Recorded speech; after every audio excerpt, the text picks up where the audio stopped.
any second.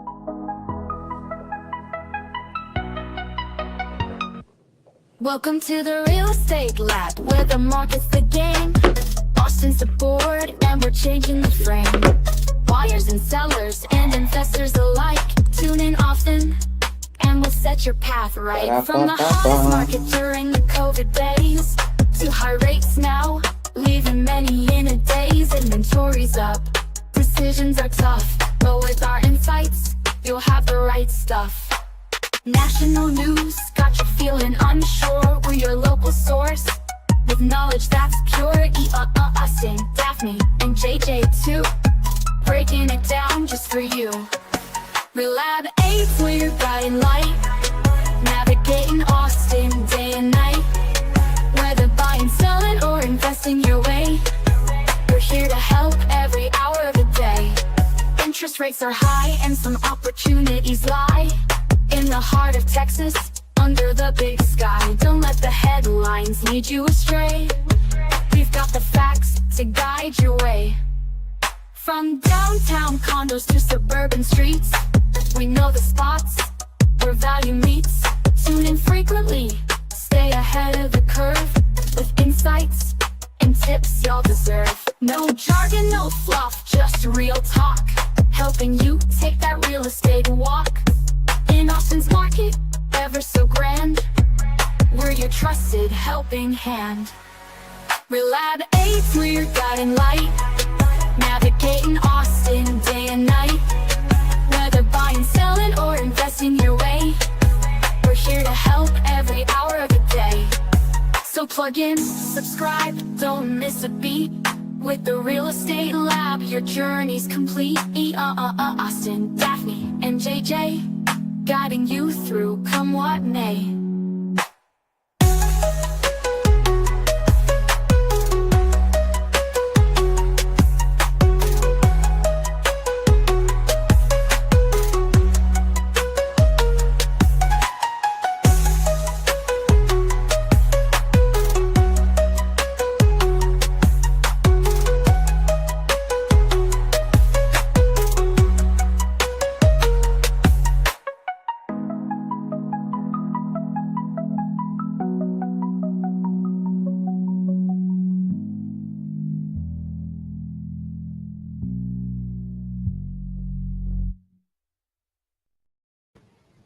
Hey viewers, welcome back to the Real Estate Lab. I'm JJ Tolentino in Austin, Texas, joined with my co-host Daphne Quay and Ian Williams. Today's episode's pretty special. It's Juneteenth, and because of that, we're going to look at the East Side through the lens of memory, culture, and real estate. So let's be real here. Classism runs under the surface of what we do, and we navigate through these changes in these changing neighborhoods. So it's more important than ever to talk about who gets to stay, who gets pushed out, and how we carry forward with these stories. Joining us today is our guest, Alonzo Perez, a fellow realtor colleague who grew up on the East Side in the 80s and 90s. And we're going to chat about his experiences from growing up there to getting into real estate. Is that right, Alonzo? 80s, 90s? I don't know if the sound's working. Yes, I hear you. Yeah. Can you hear me? Now we can. All right. Yes, sir. So what was the East Side? So the East Side is like I think when we say East Side locally, we're talking about like east of downtown. The heart of East Austin is 78702 and 78721. Those are the main two parts of East Austin. And I had, there were homesteads on both sides, mom and father's side. Were on both sides, and so I grew up pretty much on both sides. But I've seen the change, felt the change, and embraced it, and it made me who I am today. And however, I barely made it out alive. I would like to point out Say that more. the 80s and the 90s was very adventurous decades. I gotta say. Alonzo, you Well, said, I was a kid. both sides. Can you share a little bit more about like what that means? Where was the division of the sides? Okay, so the 787 off of Cesar Chavez down and up to like maybe 12th down was predominantly Hispanic, but it was a mix, and 12th and up, but blacks predominantly. But eventually, we are integrated, and it was pretty much a mix. But there was never a dull moment. It was fun, and it was treacherous. Some areas, and all areas, but it was a great deal of a learning experience for me.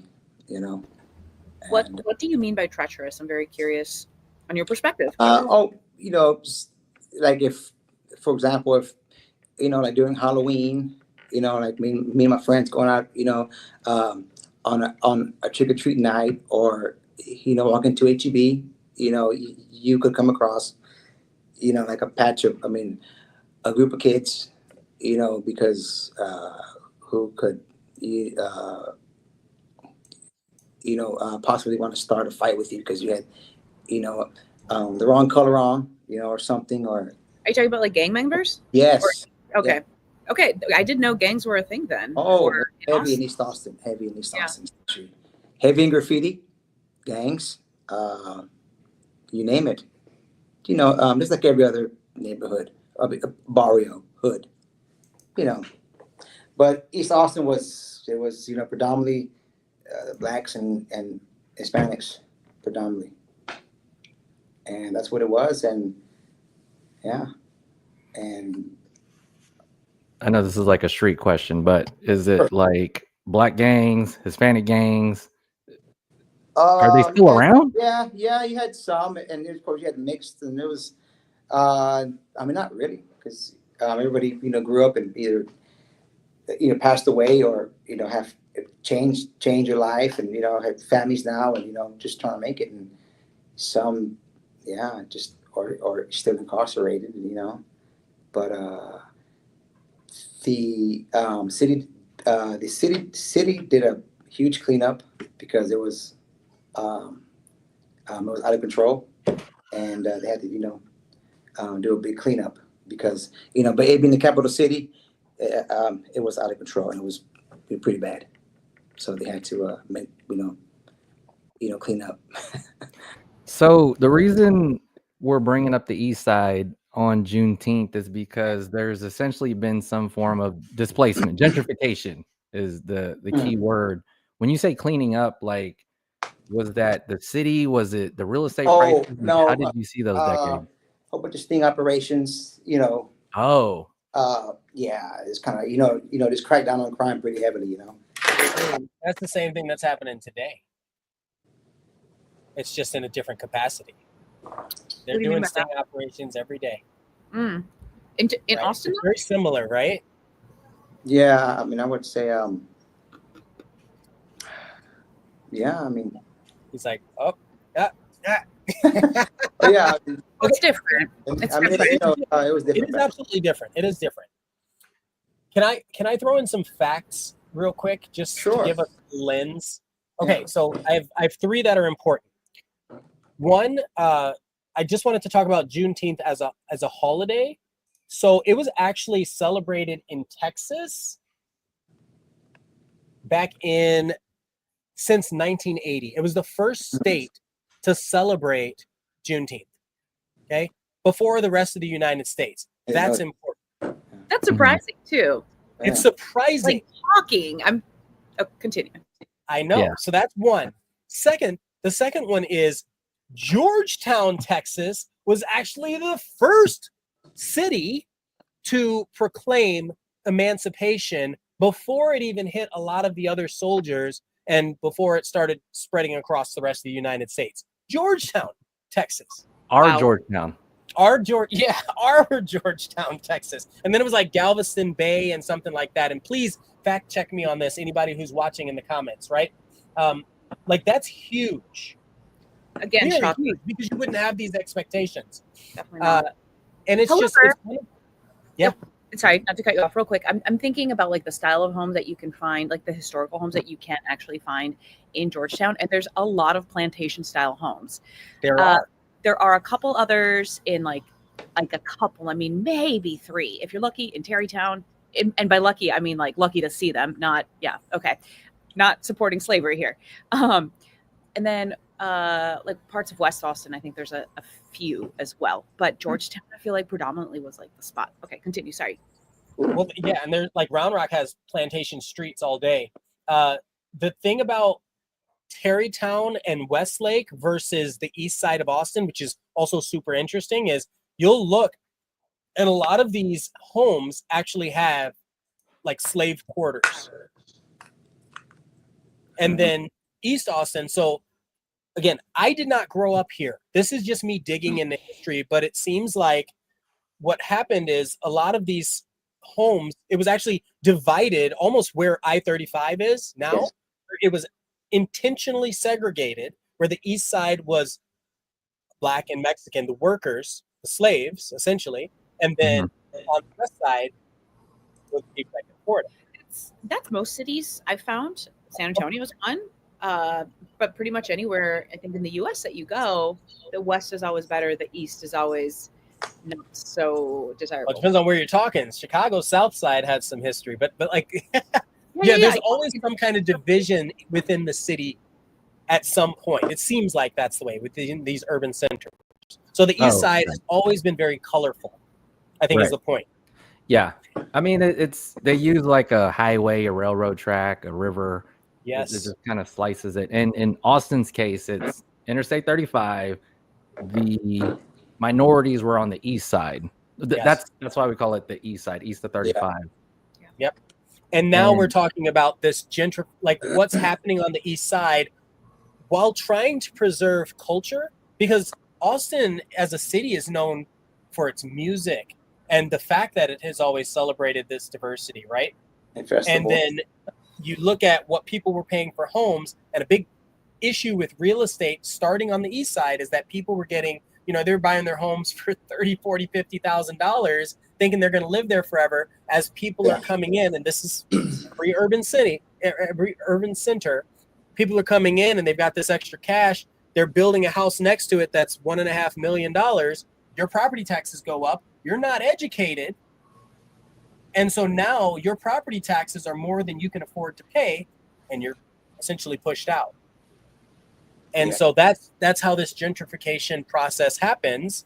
And that's what's happening on the east side. And so Austin's trying to figure out ways to like help people that have been here for a long time. I have another kind of related but not related question for Alonso. Like, were you friends, or did you have friends that lived in 04, like the Travis Heights area, when you were a kid? I don't think I did. I just, I mean, the friends that I had was from school, and the kids who live in West Austin as well, because of school, but back at home, just friends there, and around our friends there. The only reason I ask is because I had a client years ago when I first started in real estate. He had bought a home for his daughters. He was a single dad, I think he was. He had 4 daughters. And he bought a little house in 04 somewhere, Travis Heights area. And I think it cost him like $11,000. That was in the 80s. And he bought it just because that's what he could afford. Not because it was cool, not because anything. He just said that's where he could afford it. And that's where his community was. He's Mexican also. So just curious if you had any insight. No, because the east side's right here, right? This is the I-35 that we're talking about, and then it says east side, and then 01's typically downtown, and we're talking about the last 2 numbers of a zip code. 02 is next to downtown, and then 04 is also south of downtown. So was this like a whole different? Yeah. So growing up, that's just we didn't really head that way unless we were just taking a trip on the city bus, So you're saying there's like gang activity this way, but well, I mean, it was everywhere, but but mainly in East Austin. That was, that's where it was, rocking and rolling, 24/7. What I've heard more, and we can get off the topic of SoCo here in a second, but just a quick quib, I guess. What I have heard is that the sorry, I was getting like 3 phone calls and trying to ignore them as I was talking, but now they're done. Okay, so what I've heard about the South Congress area is that back in the day, there was full of like drugs and prostitution. Oh yes, South Congress, the adult theater used to be where is now the what is it called? It's a little like a cybersecurity building. Oh, what? Yeah. Yeah, that's a tech building now.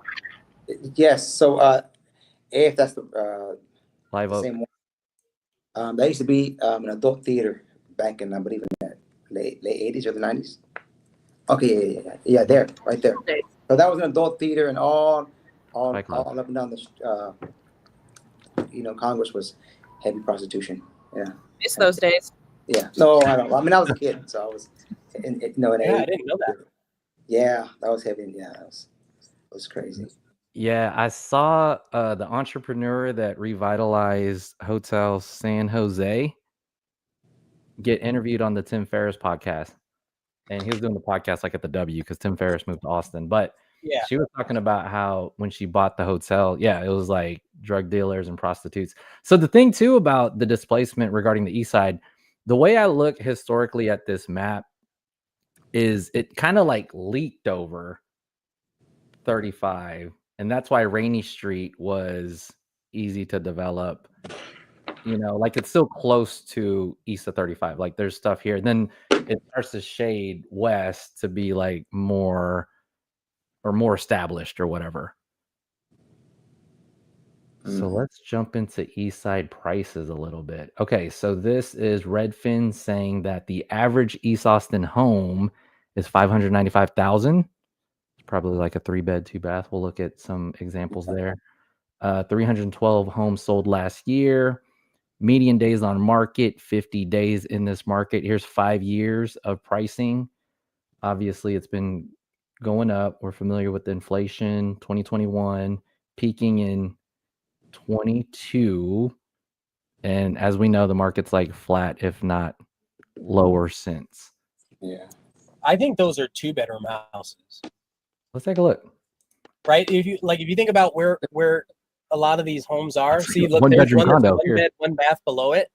That one's Yeah. a 3-bed, yeah. Oh, 3-bed, 3-bed, 1 bath, 1,000 square feet. Yep. So like my question is that just a converted garage? Because that's what I've seen a lot of in the East Austin area, where it's like a converted garage. Yeah.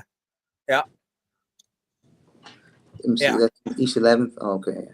So this is like your average 1,000 square foot 3-bed home that looks like it was built.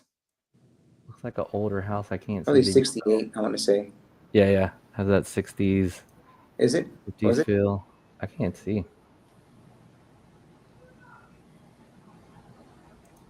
So this is essentially what's selling, because this is kind of average what's going on over there. Yeah. Yeah, and I think the question here becomes the people that live in the area that have homes near this clearly didn't pay that for it. How Right. long before the people that are originally from that area or grew up in the area for the last 30, 40 years, how long before they will not be able to afford this style of home? Who's buying these types of homes, right?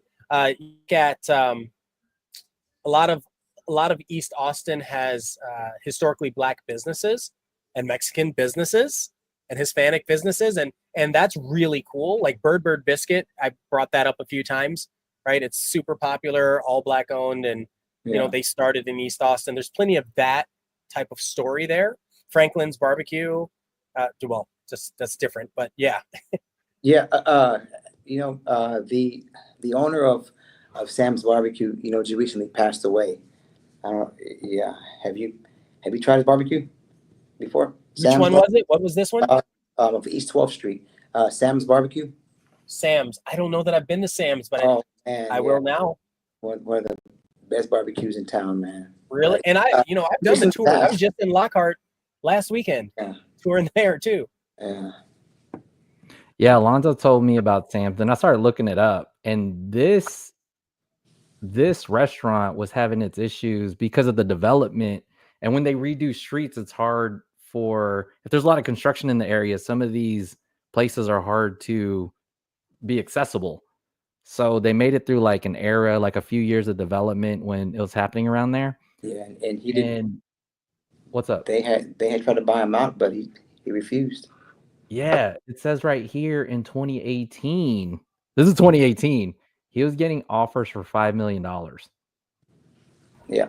What? Oh I mean, yeah. that's pretty good. That's pretty good, Yeah. right? That's pretty decent offer. Question is, where do you go? What do you do next? And That's exactly based what on he's how talking old about. you are, and what your options are, where your family lives. He didn't But- need to sell. He was So much nuance. doing well, in his Mhm. business and and everything. So he was happy. That's the thing about gentrification. It's not no one really.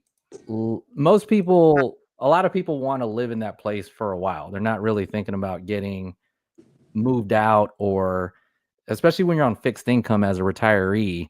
If your taxes keep going up and your values keep going up, you're eventually going to get displaced when you didn't initially plan on it. And that's kind of been the issue of displacement here. So even looking at some of the displacement stuff, there's actually a lot of resources that study this stuff. And I came across the city of Austin. They also work with University of Texas. And you could see here a color map. So what this is explaining, and again, I'll zoom in. This is the river here. So what's up? I got to pause for a second and say, obviously, we're real estate agents. We're just showcasing where you can find this information for yourself. Please do your due diligence and look into your own information. This is just what the city of Austin is sharing with the public. And they have a data transparency initiative. So you do your research. Yeah, there's a lot of studies and stuff that are written up here. This also is a little dated because it's 2022, kind of at the peak of things. So I was reading the legend here. This is central Austin, just north of the river, and then you got the east side. So active displacement means there's actively, how's it saying? Vulnerable populations present, active demographic change, accelerating or appreciating housing market. So the bluish, or wait, the reddish is actively moving, like it's currently increasing in price, which displaces who was there before. And then the blue is chronic displacement, saying that vulnerable, it's like bluish purple. Vulnerable populations have been displaced already. Significant demographic change has already occurred. The housing market is high value and has already appreciated. So you could see it's very blue and pink. And then the yellow orange is vulnerable. So it's starting to move a little further away from central. And that's how there's like a wave from central downtown. Towards Decker Lake. Where is this? The yellow. That's vulnerable. Towards Like is getting there. like Maynard? This is like 183. This is still east side, like between 35. I could see a 183 highway here. Sorry. Yeah. So how do you feel about that, Alonzo? Like you've seen it, you're experiencing it. Yeah, it's inevitable. It was bound to happen, but nobody saw it coming. Only if I knew then what I know now. But I have a sister who still lives in East Austin, on Street. Yeah, and so I stop by there, and visit her, pretty much every other day or something. Since I'm here, off Riverside, my office is here. So yeah, I'm always in the East Side anyway. But it's sad to see how my friends go, but everybody just gets bought out. They sell because they're just going to change, or yeah. I'm curious. You said you're sad to see all your friends go. Where did they go to? Most of them south, Peter, Kyle. Yeah. Round Rock, Pflugerville, Maynard. Start moving out. The outskirts, Mm-hmm. close to Austin as possible. But Now, before we started the podcast, Alonso mentioned a story about, was it your mom or your grandma? Oh yeah, my grandmother. Your grandmother. Okay. Yes, on my Yeah, tell us. yes, on my father's side. So like she was telling me a story, and I have it here in my notes because my memory is as short as my temper. Oh no. Have that looked at, but get the notes. Okay, yeah. So my grandmother bought her home for $3,500, and only paid $100 down, with only 80 in her pocket. Her cousin had loaned her 20, and then she paid a 35 note a month on it for 10 years, but paid it off early. So my grandfather, was in the Navy, and he fought, in the war. What is it? World War II. World War II, and he met my grandmother. She was a waitress, and they met and they got married, and they bought the house. Yeah. That's that. Did she live there until the end, or? Yes. So until the end, since my grandfather was in the service, they had knocked her house down in 2000 and no, I'm sorry, in 98. Sorry, 98. They knocked it down and they rebuilt it for her with handicap accessibilities. Oh, you rebuilt it. You said. Yes. Oh shoot. Okay. Is it so? Did y'all keep it? No, it's sold recently, just a few years ago, for $600K. All right, nice. And then where did everybody move to? It was six kids in a family. So, you know how it is when the parents pass, it gets divided up with the kids. But yeah, that's how it is. So that's how pretty much all of East Austin was. There's a whole bunch of homesteads. When the parents pass, the kids either fight for it, or some wants to sell, some don't. Some are incarcerated. Someone's passed away. Now the kids are fighting for it. They want it's a big mess. There's a whole bunch of. That's always what I've heard, and that's always what I've said about the East Side. More so 02 than 21, but I think the same stuff goes on in both. Yeah. I've always said that basically generations will live in one home, especially the Hispanic culture. It's our grandparents bought these homes when they were younger, with the intention of this being the family home basically forever. It's cultural. Yeah, but it grows because kids have kids and everybody sleep on the couch and on the floors and then. I was back then, but yeah. One of my realtor friends was selling something in 2-1, kind of like in the Montopolis area. This was a few years ago.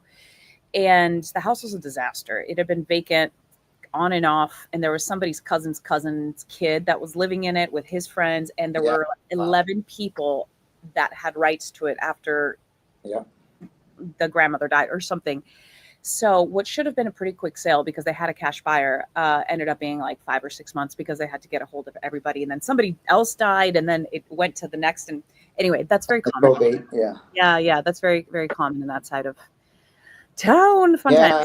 And it's crazy because that's just Texas law, where if you had a will, this wouldn't be an issue. And most there was no education. No, nobody had that. Nobody had the education on. Well, you should get a will. You should set your family up this way. Yeah. Much needed estate attorneys over there. I have to do my will. That reminds me of that. Yeah. We got a comment. I want to talk about this one. This is exactly what I was talking about earlier. People were losing. And again, this is a lot of urban cities, a lot of urban centers, not just Austin, but Austin, we're very much known for this happening. Rough Riders says the house my dad grew up in East Austin lost to property taxes and forced to sell. Jeez. Now 2 condos worth almost $1 million are on that property. That is a very common scenario here in Austin for the last 15, 20 years. Am I right? I actually got a stat on that. East Austin lost over 56% of its black population between 2000 and 2010. 56%. That sounds about right. Because when I first moved to Austin in right at 2010, I came from Minneapolis, which is very diverse, and I was like, "There's no diversity." Way up north. Yeah, way up north, and it didn't compare. So what Right. JJ just said, it makes a lot of sense. That's unfortunate. In a decade, over half. That's wild. Half of the Black population. That's insane. Just to think about the numbers, and that's just one culture type, right? Like, That's one how many culture. others? Like, what was the attrition like for others? How many more people came in? Like, we had a surge of a lot of different cultural, I'll call them adjustments during COVID. But then the question is, where did everybody move to? So, like, Rough Rider also says that most of his family in that time frame moved to either Maynard or Round Rock. And I feel similar, like Pflugerville. A lot of people moved to Pflugerville too that were in that scenario. Correct. Oh yeah. Anywhere affordable. I mean, I had a client that moved to Killeen. I had a seller, and they're on fixed income, and that was another affordable town. That's a bit of a ways out for me, you know. Killeen. And now even that area is growing a whole bunch too. I recently sold a property, an investment I had in Coppers Cove. When I bought it like 6-7 years ago, it was just like, I mean, not that it's awesome now, but driving through, this was a couple months back, I was like, dang, this place has changed. They had a bunch of like things and like nice commercial spaces. So point being, change is inevitable and it's happening everywhere, and prices are going up everywhere. Yeah. Give me an intersection, Alonzo. We have the map here. And what's cool about Google Maps is you could look like years back at that. Let's look at East 5th and Pedernales, or, you know, Robert T. Martinez Street. You know, does anybody know the street name before it was Robert T. Martinez? Is it Chicon?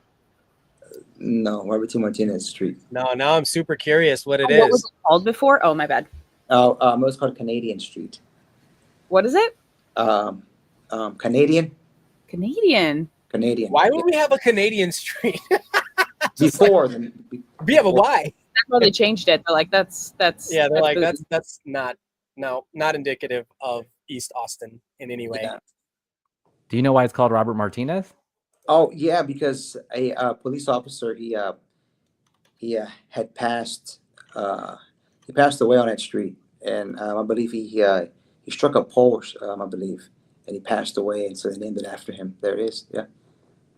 I think there was a shot, like shots fired, vehicle entered the intersection. No. So he was addressing a crime. Yeah, and so they named it after him. Yeah. So bless his family, and then. And there's a school right down the street. See, if you go further down, it's called Zavala. Yeah. Keep going down. It's going to be on your. Alonzo, you went to school. You went to school here, huh? Yes, straight ahead. If you keep going down, let me do this real quick. So if I face this big so low that rise, was we're gonna go back in time here. That was a factory. 2022. Yeah. 21. There's your factory warehouse. It was very 2020. Supposedly, running. It was very toxic. It was spewing out. This is a year of graffiti. 2020, 2019. Oh, so graffiti was very heavy in East Austin. Very heavy. 18. Like like gang graffiti too, right? Everything that you can think of.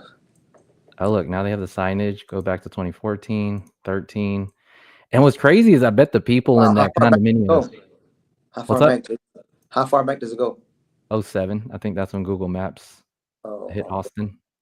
So that school right there is where my father went as well, to Zavala right there. Zavala Elementary. Zavala. So this is 23 here. Yeah. Yeah. Like, and if you go in the back of it, the back of the school, there's a recreation center, where the kids went, who lived in the neighborhood. Yeah. Back in the back. Well, we have to do right here. Yeah. In the back. Oh, that's still there. Okay. Yeah. And there's like it goes underground too. Here right at the edge. Yeah. That right there. Yeah. Yeah. Google Maps will grab, depends on when they were documenting the area. Anyway, yeah. So that's the heart. That is the corazón, the heart East And you know, these people, like, let's say this person that lived in this house going back to Yes. 2007, like, I bet they even don't even think about it used to be this, Bro. right? Yep. Wow, wow, wee, wah. Yeah. So we 2007, keep Yeah, going. look at that. Yeah. That's wow. 9. You're I on think I'm 7. spying this guy because he's hanging out on the porch. 14, 16. Alonzo, when you hang out, when you spend time like going around town, where do you go? Where do you spend your time? You know, wherever the wind takes me, brother. I'm trying to get some East Austin gems around you. Well, I'm proud of you. for breakfast, I would go to Joe's Bakery on East 7th Street. Now that place has been there since my father was a kid. Joe's Bakery. They open very early at 6 a.m. or 5:30, no 6, and I go there for breakfast. Have me some homemade tortilla tacos, and start my day.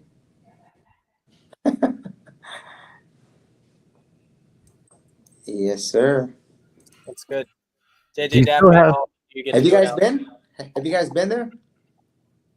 Joe's Bakery on 7th Street? Not me.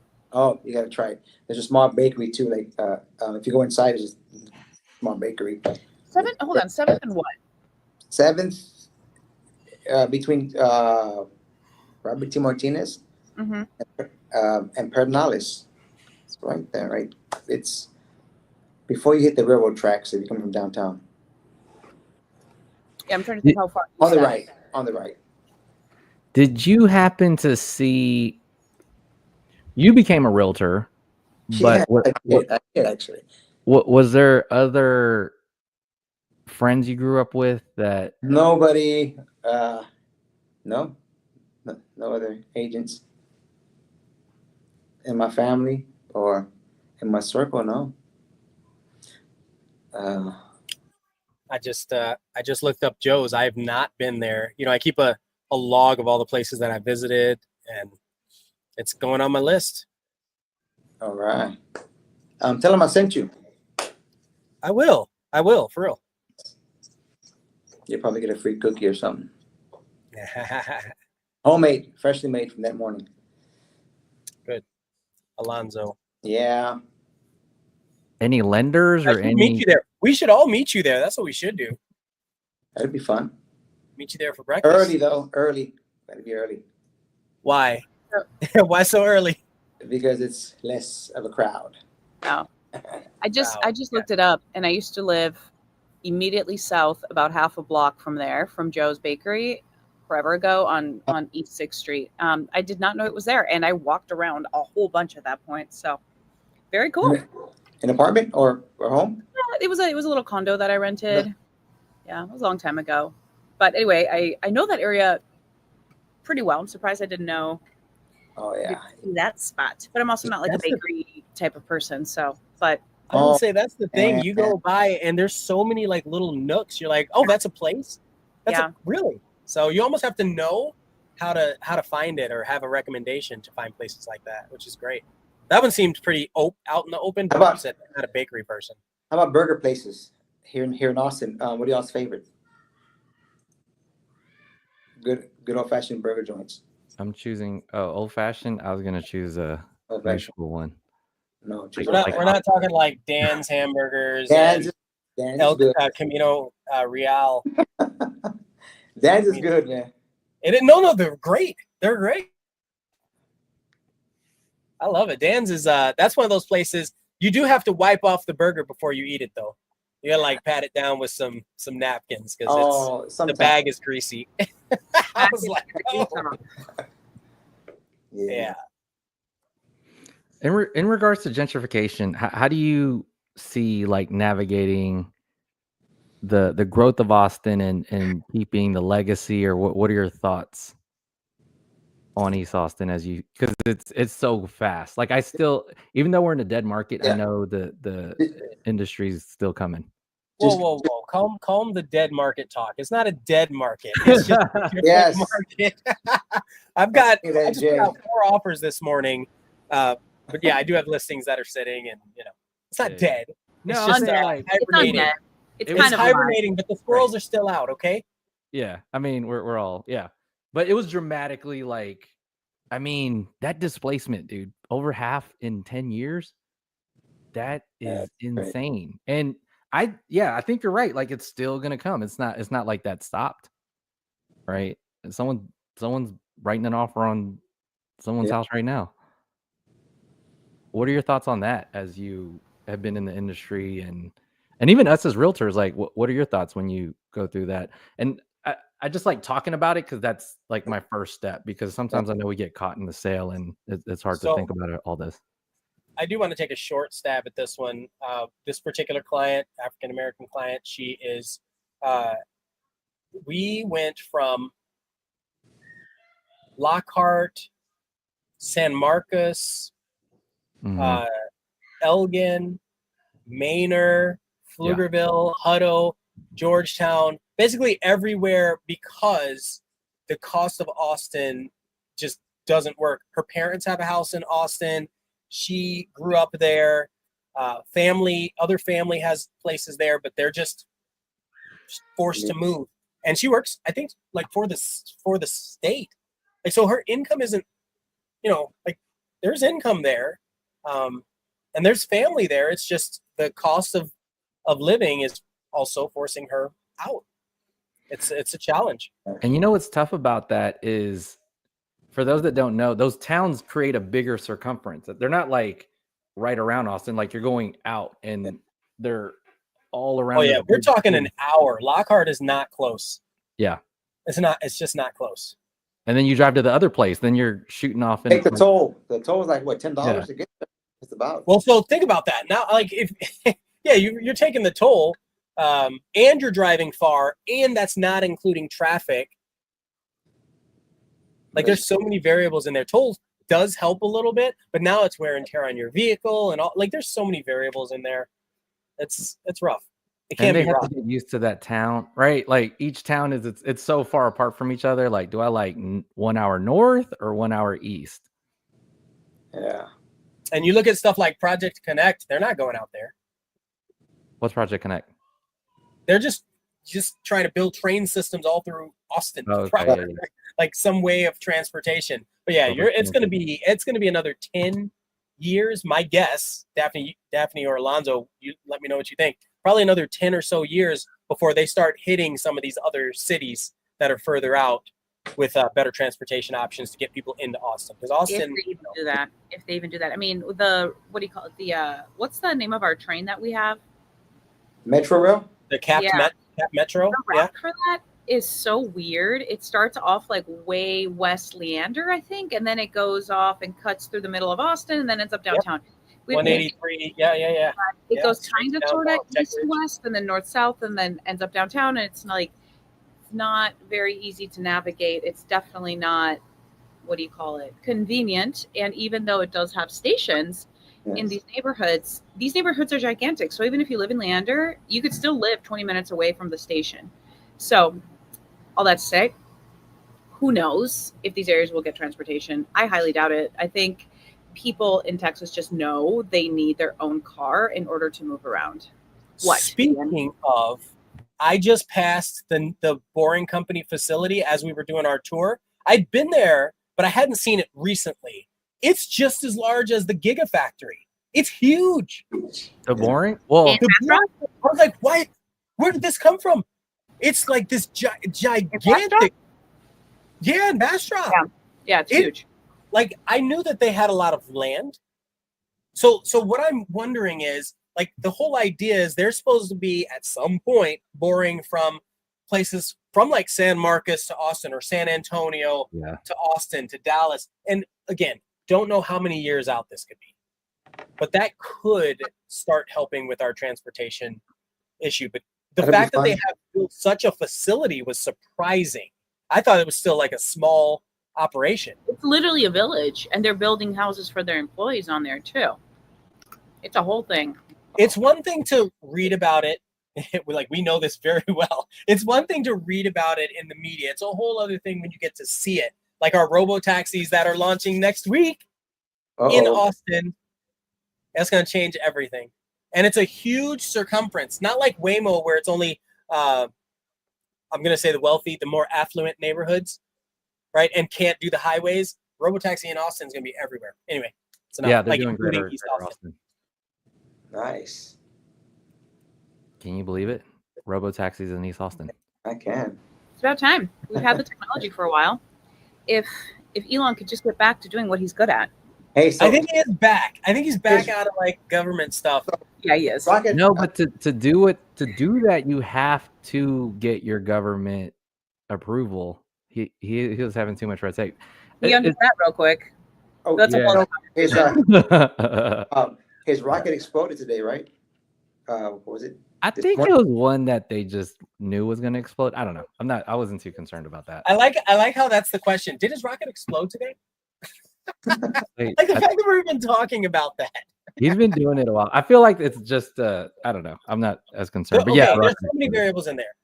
Is it a rocket that is a test, or was it carrying a payload? Was it a satellite rocket, or was it a Mars actually rocket? One of himself? It's probably a Mars rocket. I think it's a test rocket. That's why. Because they're building all these giant ones and they're testing them to see how far, how far they can go without explosions. I also think it's interesting, like the East Side, because when I look at like Montopolis, for instance, because if you go further east, you end up essentially Elon grabbed the East Side. 100%. Yes. He saw a good deal. Well, it's because it was on sale. Yeah, he saw nobody was buying. Austin. What was the address? Where? Del Valley. Oh, Del Valley. Well, I'm talking about like as a business. He's talking about the Gigafactory land where they're building the robots and the trucks and all that crap. So you take downtown, then you take far east sides where he got, and then you still got the gentrification wave moving further east. So that's what I'm saying. Like it's still all happening. But it's like in a very narrow line on the east. It's like from 78721 east. It's not like all the east side. Like there's not any. We've talked about this a million times. And to add some context to that, while he has multiple companies along the east side, he lives on the west side. Just throwing that out there. I get it. All right. I get it. He's playing the game. Because there's nothing to do in that far east. Anyway. All right, y'all. I think we've talked for a while. We have. That's good. Any takeaways? Any thoughts whatsoever? I had a rough night last night. I didn't sleep too well, so. Oh, okay. Yeah. Gang activity keeping you up? Not anymore.